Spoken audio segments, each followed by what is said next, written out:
Hi everybody, it's Mrs. Harbin. Welcome to Video Notes 2C. It's a gas. All right, so you have to be able to conceptually and mathematically predict how changing P, V, or T will affect a system. So you're going to be calculating and figuring out conceptually what should happen to pressure and volume or temperature and number of particles given what happens to other variables. So what can we use to describe gases? We could use pressure. Pressure is the force produced by gas particles bouncing off sides of the container. Units for pressure, atmospheres, torrs, millimeters of mercury are just some. There's also pascals and kilopascals. So, and this is PA. Volume. Volume is the amount of space occupied by matter. We're going to be using milliliters and liters to measure gas volume. Temperature is the average motion of the particles. The units must be in Kelvin. So take your Celsius plus 273. Celsius plus 273 is Kelvin. Right? N is going to be our number of particles. So those are ways we can describe gas behavior. So air pressure, what's air pressure? Well, you feel it right now and you don't even know it. So air pressure is gas particles hitting you. What kind of gas particles? The air particles. All right? So if you notice, there's low air pressure in the upper atmosphere, lower air pressure. And so why? Well, guess what? There's less gas particles in the upper atmosphere, so less pressure to hit you, less gas particles to hit you. Higher air pressure in the lower atmosphere. All right, so around sea level, look at it, there's more gas particles to hit you, and so more gas pressure. All right, so I want you to picture this when you think about air now, all right? When you go by a mountain, all right? Less gas pressure up there. Okay, so how is that air pressure measured? Well, if you take a container full of mercury, that's full of mercury all the way, and then you put it into another container full of mercury. Actually, this works with any liquid. It's just that mercury is so dense that it's measurable the height of mercury that air can support. Okay, so down here, air, so air particles we saw are hitting the surface of this mercury, and they can hold up a column of mercury that's 760 millimeters high. So that's air pressure. 1 atmosphere of air pressure can support a column of mercury 760 millimeters high. All right. What could air pressure support? So atmospheric pressure at about sea level can support about a 10-meter column of water. Okay, so 10 meters, right? A meter is like a meter stick, right? 10 of those is how high air pressure a column of water can support, but it's easier to measure it with mercury. So when we're measuring air pressure, it's the air particles and then how high of a column of mercury they can support, and then that was later changed to atmospheres. It also equals 760 torr and 101 kilopascals. So let's talk about any gas pressure, not just air. Any kind of gas pressure happens when particles hit the walls of a container. So we're going to use atmospheres or torr or millimeters of mercury or pascals or kilopascals to represent what gas pressure is doing. So gas pressure hits the wall, causes pressure, okay? Collisions of gas. Temperature is a variable. Temperature is the measure of average motion of particles, the kinetic energy, their average kinetic energy. At low temperature, these only have a few whooshies, right? They're moving. Their temperature is their motion. At high temperature, look, moving more. Higher temperature, higher motion. The units we use for temperature are Celsius and Kelvin. So if we did a graph and then we had Celsius temperature and pressure, so this is Celsius temperature and pressure, then it would look like pressure could go negative. But what we have to use is Kelvin, and when we use the Kelvin temperature scale, it's assuming that at 0 Kelvin, all motion stops. Then, so we have to Whenever we have a Celsius temperature, we have to add 273 to it to get the Kelvin temperature so that we can talk about real gas motion, and temperature of gases is measured in Kelvin. Gas volume is the amount of space occupied by a gas. This is a big volume. Whoops, come back. This is a little volume. Okay, this is a medium volume. So a gas is going to take up more space when it's at a higher temperature, less space when it's at lower temperature. Amount of space occupied by a gas is volume, volume, volume. All right, we're going to use milliliters or liters. Okay, so we already know this, but we're looking at it again. We assume to understand these gas laws that gases are in constant motion, random particles, and they don't stick together. They just bounce off, right? And that their speed is their temperature. It's kinetic energy, right? And the more times the gas hits the wall, the higher the pressure. Okay, so let's do some calculations.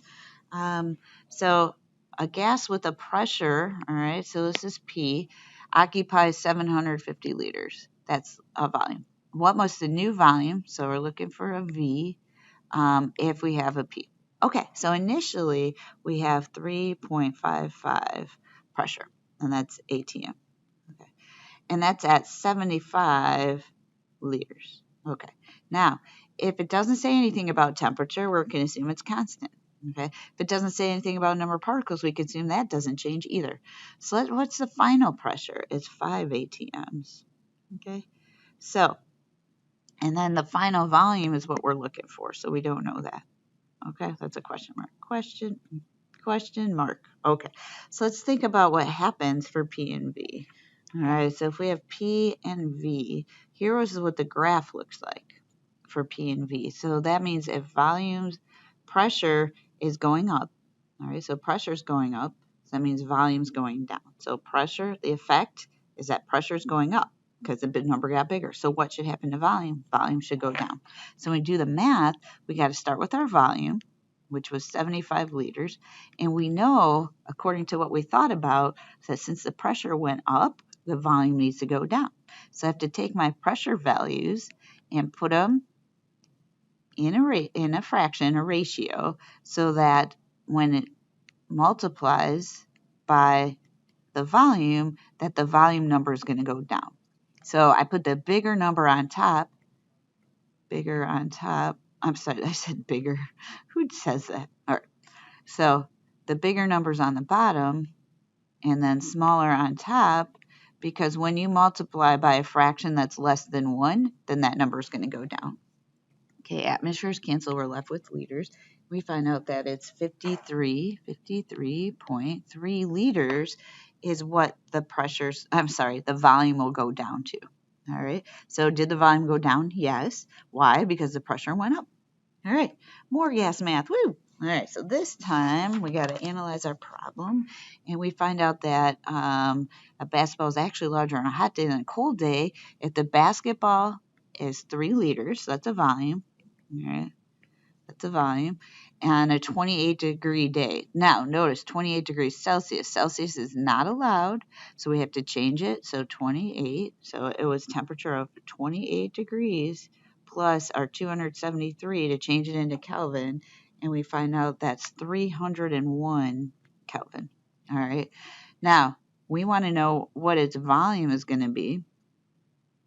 All right, we don't know its volume yet, but we know the temperature is going to be 5 plus 273. So 5 plus 273 is 278 Kelvin.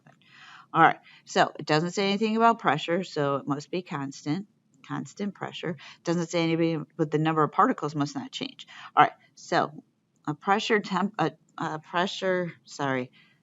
constant, volume. So a volume temperature graph is going to look like this. That's a direct relationship. Direct, okay? So that means if temperature goes down, all right, then volume's going to go down too. So temperature goes down, that's the effect. So what's going to happen to volume? Volume's going to go down. So I start with my volume, but that's going to have to change. How do I make it change? I use a ratio of temperatures to make sure my volume's going to get smaller. Okay, so my ratio of temperatures that I have to use is 278 Kelvin divided by 301 Kelvin. Why? Because this number has to be less than 1 to make that number go down. So I do all that math and I get 2.8 liters is my volume of the final basketball. All right, so let me just do that math again so that I can do the right number of significant figures, right? 301. All right, we're going to use 2.77. Now, why? Because 3 sig figs, 3 sig figs, 3 sig figs, 2.77 liters. Okay, next, what? Gas math again, you betcha. All right, so a steel cylinder of oxygen of 40 atmospheres, so this is a pressure. So that's initially my pressure, 40 atms. All right, at 55 degrees Celsius, careful, plus 273. So that's initially when I start, initials when I start, plus 273 gives me 328 Kelvin to start with. All right, it doesn't say anything about volume, so we could assume that that volume's not going to change. It doesn't tell me how many particles, so we assume that doesn't change.